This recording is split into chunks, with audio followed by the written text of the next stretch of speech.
સુરતના ધોરણ 12માં અભ્યાસ કરતા યુવાન દેવ પટેલે વડાપ્રધાન નરેન્દ્ર મોદીનું વિશાળ પોર્ટ્રેટ ચિત્ર તૈયાર કરીને સૌનું ધ્યાન આકર્ષ્યું હતું। દેવ પટેલ લાંબા સમયથી આ ચિત્ર વડાપ્રધાનને અર્પણ કરવાની ઈચ્છા ધરાવતા હતા અને તે જ આશા સાથે તેઓ કાર્યક્રમમાં ઉપસ્થિત રહ્યા હતા। કાર્યક્રમ દરમિયાન વડાપ્રધાનનું સંબોધન ચાલી રહ્યું હતું ત્યારે તેમની નજર દેવ પટેલ દ્વારા તૈયાર કરાયેલા ચિત્ર પર પડી હતી। ચિત્રની કલા અને મહેનત જોઈને નરેન્દ્ર મોદી પ્રભાવિત થયા હતા અને તેમણે જાહેર મંચ પરથી યુવકના કાર્યના વખાણ કર્યા હતા।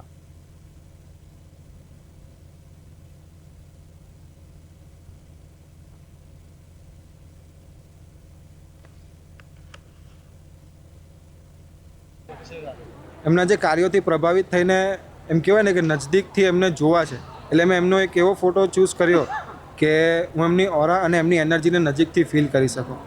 તેમજ વર્ષનો સમયગાળો લગાવી એ પેઇન્ટિંગ પૂર્ણ કર્યું। ત્યારબાદ 2 વર્ષનો સમયગાળો તો મને ખાલી આપવા માટે રાહ જ જોઈ છે અને આજે એ 2 વર્ષનો સમયગાળો પૂરો થયો અને મોદીજીએ મારું પેઇન્ટિંગ સ્વીકાર્યું અને ભરી સભામાં મને આવકાર્યો।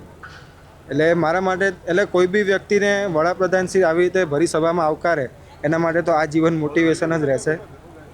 તેથી હું એમનો ખૂબ ખૂબ આભાર માનવા માગું છું કે તેમણે ભરી સભામાં મને આવી રીતે આવકાર્યો અને મારા પેઇન્ટિંગનો સ્વીકાર કરી મારી આ એક રાહનો અંત આપી મને જીવનમાં આગળ ખૂબ આશીર્વાદો આપ્યા તે